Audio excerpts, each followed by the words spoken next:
Welcome back to the Everyday English Podcast. I'm Sarah, and today we are tackling one of the most stressful situations in adult life. I want you to imagine a scene with me for a moment. You are sitting in a bright office. Across the desk sits a hiring manager. You really want this job. You have practiced your introduction. You have memorized your resume. You are feeling good. But then, the interviewer leans forward, looks you in the eye, and asks a question that starts with, "What would you do if..." Oh, that moment. I know it well. I'm Mark, by the way, and I think everyone listening just felt a little spike of adrenaline. That silence after a hypothetical question is terrifying. Your brain freezes. You know the answer in your own language, but in English, you suddenly have to navigate complex grammar while under pressure. You start thinking, wait, do I say I will? Do I say I would? Do I say I did? And while you are thinking about grammar, you stop making eye contact and you lose confidence. Exactly, Mark. That is the nightmare scenario. But here is the good news. That moment, that specific type of question, is actually a huge opportunity. If you have the right formula, you can turn that moment into the highlight of your interview. Today, we aren't just talking about grammar rules. We are talking about survival skills. We are going to teach you how to use the second conditional to ace your job interview. That sounds intense, Sarah, but it is exactly what we need. We are going to break this down into a step-by-step system. By the end of this hour, you won't just understand the grammar, you will have a mental template that you can use instantly. You will sound professional, calm, and fluent. And honestly, this isn't just for interviews. This helps with any difficult conversation where you need to talk about unreal situations. Before we dive into the formula, let's talk about why this is so hard. The problem isn't usually that you don't know the answer. If I asked you in your native language, what would you do if a client screamed at you? You would know exactly what to say. You would say, I'd stay calm, I'd listen, and I'd try to solve the problem. The problem is the translation gap. In many languages, hypothetical situations use the same verb forms as real future situations, but English is strict. We separate the real future from the unreal hypothetical. That is such a key point. When an interviewer asks, what would you do, they are testing two things. First, they are testing your problem-solving skills, but second, they are testing your language ability. If you answer a hypothetical question with, I will tell him to stop, you are technically making a grammar mistake. You are using the first conditional, which is for real, probable future events. But the interviewer is asking about an imaginary situation. To a native speaker's ear, using will in that context sounds a little bit clunky. It sounds like you don't quite understand the nuance of the situation. Right. It implies that you think this bad situation is definitely going to happen. It sounds almost too aggressive or too certain. We want you to sound diplomatic. We want you to sound sophisticated. So the tool we use is the second conditional. Now, don't let the grammar term scare you. We are going to simplify it completely. We are going to call this the interview mode. When you enter interview mode, you need a trigger. You need something that tells your brain, okay, stop using will and can, and start using would and could. Let's start with that trigger. This is step one of our system, the listening trigger. You cannot give a good answer if you don't recognize the question type immediately. Sarah, what are the specific words our listeners need to listen for? The biggest red flag word is would. W-O-U-L-D. The moment you hear that word in the question, an alarm should go off in your head. The interviewer might say, what would you do if? Or how would you handle a situation where? Or even, if you were the manager, what would you change? That word would is your signal. It means we have left reality and entered the imagination. It is funny because sometimes our brains filter out that word. We hear, what do if client angry? And we think, okay, future plan. But you have to catch the would. Here's a little exercise you can do. When you are watching TV or listening to podcasts, try to count how many times you hear would used for imaginary situations. Train your ear to catch it. Once you hear it, you have to flip a switch in your brain. The switch says, no present tense allowed. That is the golden rule. No present tense allowed in the if part of your sentence. This is where most people trip up. They hear, what would you do if the project fails? And they want to say, if the project fails, I will. But notice the interviewer usually uses the past tense form, or they use the word were, if the project failed, if you were in charge. So Mark, if the trigger is hearing the word would, what is the first thing we should say? This brings us to step two, the bridge phrase. This is my favorite tip for anyone who gets nervous. When you are nervous, you need time to think, but silence feels awkward. So you need a pre-memorized phrase that buys you 5 seconds of thinking time and also sets up your grammar perfectly. We call it the bridge phrase. My favorite one is, if I were in that situation, I would. I love that. Let's repeat that slowly. If I were in that situation, I would. It is perfect because it covers both halves of the conditional grammar. The first part, if I were, uses the past subjunctive. It signals to the listener, I know this is hypothetical. The second part, I would, sets up your action. By memorizing this full block of text, you don't have to conjugate verbs in your head. You just say the block and then you finish the sentence. And notice we said if I were, not if I was. Now, Sarah, we hear if I was all the time in songs, movies, and casual chats. Is it wrong to use was in an interview? That is a great question. In modern English, if I was is very common and generally accepted in casual conversation. If you are at a bar with friends, you can say, if I was rich, I'd buy a boat. No problem. But we are talking about a job interview. We are talking about professional English. In formal contexts, if I were is the correct form for all subjects. I, he, she, it. It is called the subjunctive mood. Using if I were subtly signals to the interviewer that you have a high level of education and you understand formal grammar rules. It makes you sound smarter. Exactly. It's a tiny detail, was versus were, but it creates a polished impression. So the bridge phrase is, if I were in that situation, I would. You can also use variations like, if I encountered that problem, I would, or if that happened to me, I would. The key is to keep the verbs in the past form in the if part and use would in the result part. Let's practice this bridge phrase concept.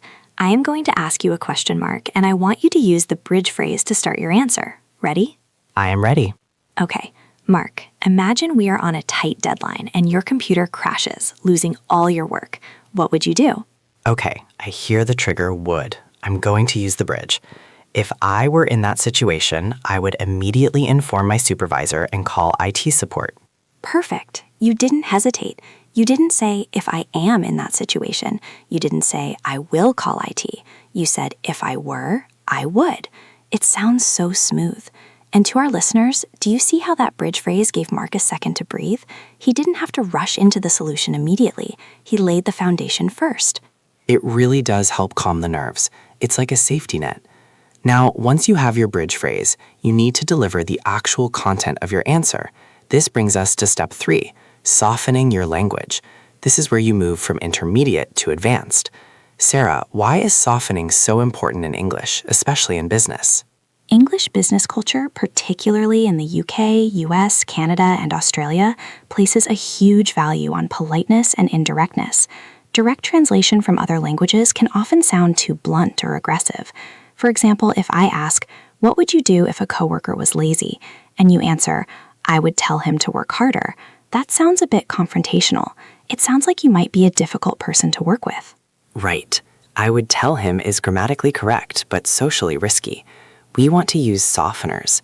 These are verbs and phrases that make your actions sound more thoughtful, more collaborative, and less aggressive. Instead of tell, we might use discuss, approach, or suggest. Let's look at some examples. Instead of saying, I would confront him, which is very strong, you could say, I would approach him privately to discuss the workload. Hear the difference? Confront sounds like a fight. Approach sounds like a conversation. Mark, give us another example of a harsh verb versus a soft verb. Okay, how about complain? If you say, I would complain to the boss, you sound like a complainer.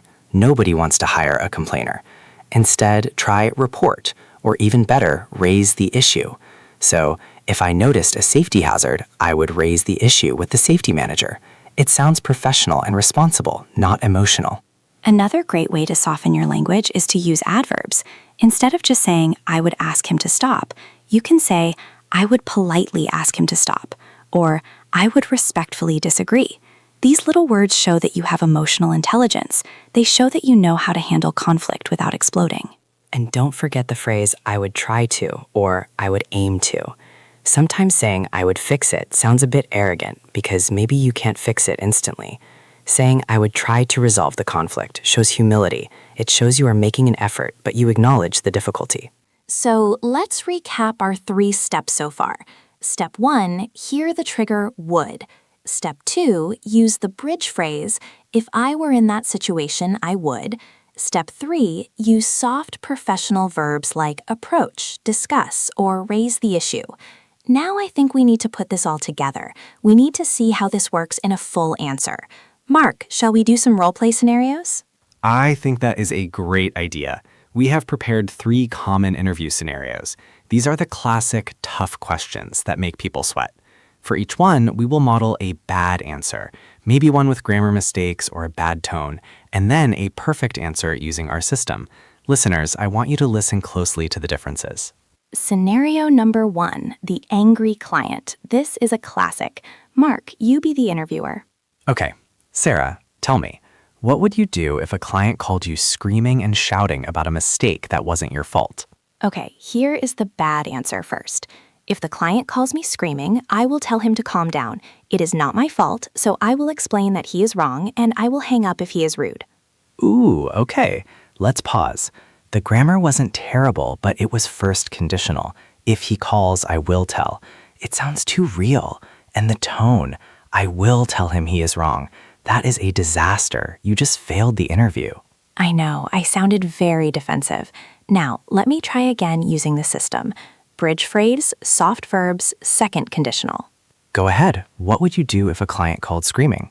If I were in that situation, I would first listen without interrupting to let them vent their frustration. I would remain calm and wouldn't take it personally. Once they finished, I would apologize for their distress and politely ask questions to understand the root of the problem, so we could find a solution together. Wow, you are hired. That was night and day. Notice the grammar. I would listen. I would remain. I wouldn't take it. And the vocabulary, vent their frustration, root of the problem. But most importantly, that bridge phrase at the start gave you total control. It felt much better to say too. Okay, Mark, your turn. Scenario number 2, the missing deadline. This tests your accountability. Hit me with it. Mark, imagine you realize that you are not going to meet a very important project deadline. What would you do? Here is the weak answer. If I know I am late, I will work faster.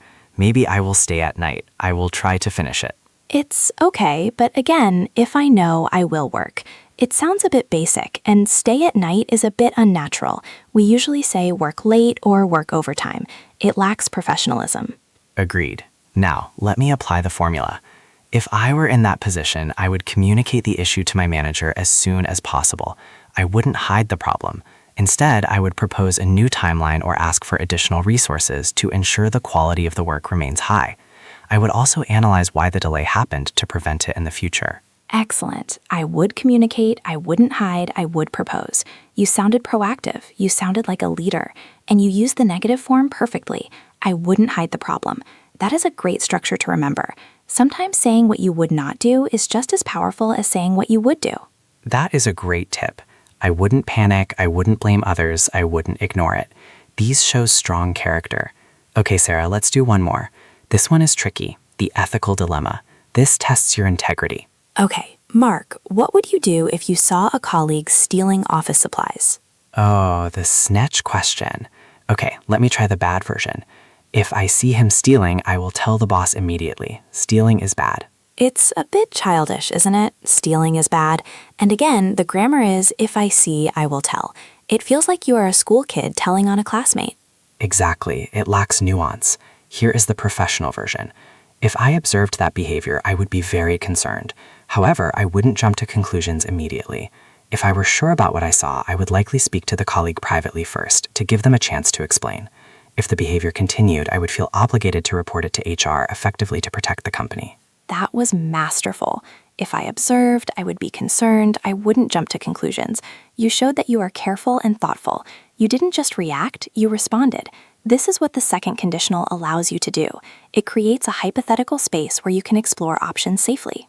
And notice how we are structuring these answers. We are actually using a mini version of the STAR method. You might have heard of STAR for behavioral interviews: situation, task, action, result. Even in a hypothetical, you can use this. The situation is the if clause, if I were in that situation. The action is your I would steps. I would listen, I would solve, and you can even add a hypothetical result. This would ensure the client remains happy. Yes, adding the hypothetical result is the cherry on top. I would apologize, which would help rebuild trust. I would double-check my work, which would prevent future errors. It shows you are thinking about the outcome, not just the action. So we have covered a lot of ground here. We have the trigger, would, the bridge, if I were, I would, the softeners, polite verbs, and the structure, action plus result. But Sarah, I know what some of our listeners are thinking. They are thinking, this is great, but my mouth is not used to saying I'd, you'd, we'd. I get stuck on the pronunciation. That is a very real physical problem. We often know the grammar in our heads, but our mouths refuse to cooperate. The contraction I'd, I''d, is so small, but it changes the meaning completely. I like it versus I'd like it. I go versus I'd go. If you miss that D sound, you confuse the listener. And when native speakers talk fast, if I had becomes if I'd, I would have becomes I'd have. It is like a soup of letters. This is why you need to practice shadowing. You can't just read these phrases. You have to say them out loud until your tongue finds the rhythm. Absolutely. If you are enjoying this episode and you want to really nail that pronunciation, you should make sure you are subscribed to the channel. We have a lot of content coming up that focuses specifically on these speaking drills. But for today, I want to give you a challenge. I want you to take one of the scenarios we discussed, the angry client, the missed deadline, or the stealing colleague. Or choose your own. Maybe, what would you do if you disagreed with your boss's strategy? That is a good one.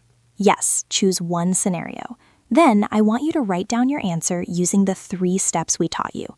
Start with, if I were in that situation, I would.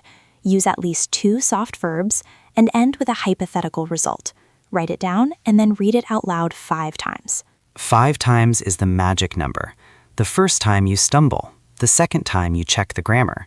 By the 5th time you start to feel the flow. You start to feel the emotion behind the words. And that is when you sound fluent. And remember, an interview is a performance. You are the actor. The script is the second conditional. When you master this script, you stop worrying about your lines and start focusing on your performance. Your eye contact, your smile, your confidence. We really hope this deep dive into interview hypotheticals has helped you. It is one of those specific skills that pays off immediately. You learn it today, you use it tomorrow, and maybe you get the job next week. That is the goal. We want you to live your daily life in English, but we also want you to succeed in your career in English. Don't let a little word like would stop you from getting the job you deserve. Before we go, if you found this breakdown helpful, please hit the like button. It helps us know that you want more content like this, content that connects grammar to real-world goals. And if you are feeling brave, put your hypothetical answer in the comments below. We would love to read them and see how you are applying the bridge phrase. Thanks for listening, everyone. Good luck with your interviews. Keep practicing those woulds, and we will see you in the next episode. Bye for now. Happy practicing.